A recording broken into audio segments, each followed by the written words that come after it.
சொத்து குவிப்பு வழக்கு என்று ஒரு மிகப்பெரிய கத்தி ஜெயலலிதாக்கு கழுத்துக்கு பக்கத்திலேயே தொங்கிட்டு இருக்கு. என்ன தெரியுமா?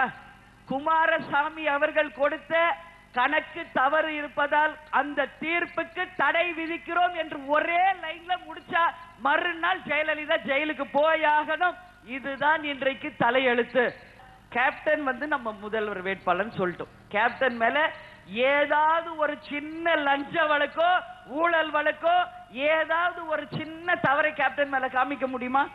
கரைபடையாத கரங்களுக்கு சொந்தக்காரர் ஒருத்தர் தமிழ்நாட்டில் இருக்கிறார் என்றால் அது நமது கேப்டன் அவர்கள் தான். தான் சம்பாதிச்சத மக்களுக்கு கொடுத்து பழக்கப்பட்டவரா மக்கள் காசை எடுக்க போறாரு?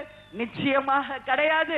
கேப்டன் வாழ்ந்தார் வாழ்ந்தார் வாழ்ந்தார், மக்களுக்காக வாழ்ந்தார் என்று நாளை சரித்திரம் படைக்கக்கூடிய அளவு உறுதியாக வாழ்வார், தமிழ்நாட்டை முன்னேற்றுவார் என்ற வாக்குறுதியை இந்த நேரத்தில் உங்க எல்லோருக்குமே நான் சொல்றேன். கிட்ட நான் கேட்கறதெல்லாம் ஒரே ஒரு கேள்விதான். நல்லா நீங்க எல்லாரும் புரிஞ்சுக்கங்க. மீண்டும் இங்க அதிமுக ஆட்சி வர வேண்டுமா என்று மக்களை பார்த்து நான் கேட்கிறேன். இங்க அதிமுக ஆட்சி வேண்டுமா? மீண்டும் திமுக ஆட்சி இங்கு வர வேண்டுமா? போதும் இந்த இரண்டு கட்சிகளுக்கும் நீங்க வாய்ப்பு கொடுத்தது.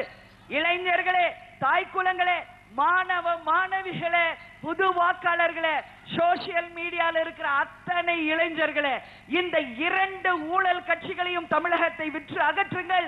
இந்த தீய சக்திகளை நீங்க போடுற ஓட்டு மூலமா உங்க கையில வைப்பாங்களே கருப்பு மை, அதன் மூலமாக கருப்பு ரெட்டு முஞ்சில அவங்களுக்கு புள்ளிய குத்தி இந்த இரண்டு ஊழல்வாதிகளையுமே தமிழகத்தை விட்டு அகற்றுங்கள் என்று உங்க எல்லாரையுமே பார்த்து இந்த நேரத்தில் நான் கேட்டுக்கிறேன். முதியோர் உதவித்தொகை நிறுத்தப்பட்டதற்கு கண்டனம் தெரிவித்த திருமதி பிரேமலதா விஜயகாந்த், கடந்த 5 ஆண்டு காலமாக ஏரி குளங்கள் தூர்வாரப்படாததால் பல லட்சம் டிஎம்சி மழைநீர் வீணாக கடலுக்கு சென்றார் புகார் அளித்தார்.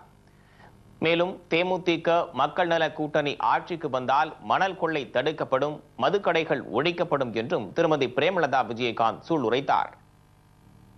நான் தமிழ்நாடு முழுக்க பார்த்த ஒரு விஷயம், முதியோர் ஓய்வு தொகை இன்னைக்கு தமிழ்நாட்டில் எல்லா ஏஜ்டு பர்சன்ஸ்க்கும் கொடுக்கிறோம். ஆனா இது வரைக்கும் எந்த முதியோர் பென்ஷனும் யாருக்கும் போய் சேராத ஒரு நிலைமை தமிழ்நாடு முழுக்க இருக்கு. அதே போல இன்னைக்கு நான் ஃபீல் பண்ணல பாலாறுல தண்ணி இல்லைன்னு. ஆனா இன்னைக்கு யாருக்கு அதனால ஆதாயம்? ஆட்சி செய்த அதிமுக திமுக மணல் கொள்ளைய அடிச்சு ஒட்டு மொத்தமாக பாலாறுல இருக்கிற தண்ணி இல்லனாலும் பரவாயில்ல இருக்கிற அத்தனை மணலையுமே அள்ளி இன்னைக்கு நிலத்தடி நீர் எங்குமே இல்லாத நிலையை உருவாக்கிட்டாங்க. டாஸ்மாக் இது மிகப்பெரிய ஒரு கொடுமை தமிழ்நாட்டில் நடந்துகிட்டு இருக்கு. ஆளும் அதிமுக கிட்ட கேளுங்க, டாஸ்மாக் எல்லாம் மூடவே முடியாதுன்னு ஒரே லைன்ல முடிச்சுட்டு போயிட்டார் மிஸ்டர் நத்தம் விஸ்வநாதன். ஜெயலலிதா அவர்கள் அதை பத்தி வாயே திறக்க மாட்டாங்க. அதனால நமக்கு தேவை மக்களாகிய நீங்கள் தமிழ்நாடு நல்லா இருக்கணும்ன்றதுனாலதான். எனவே உறுதியாக டாஸ்மாக் கடைகள் அகற்றப்படும்.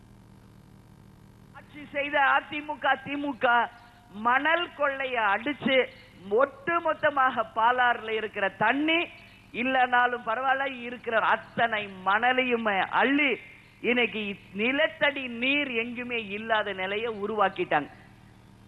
நான் ஒண்ணு சொல்றேன், சுதந்திரத்துக்காக நமது தியாகிகள் எல்லாம் போராடி நமது நாட்டுக்காக சுதந்திரத்தை வாங்கி கொடுத்தாங்க.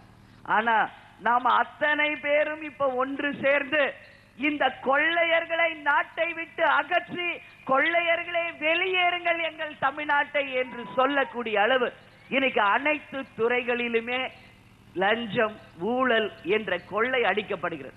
வெள்ளையனே வெளியேறு என்ற காலம் போய் கொள்ளையர்களே எங்கள் தமிழ்நாட்டை விட்டு அகலுங்கள் என்ற சொல்லக்கூடிய நிலைமையை உருவாக்கியது அதிமுகவும் திமுகவும்.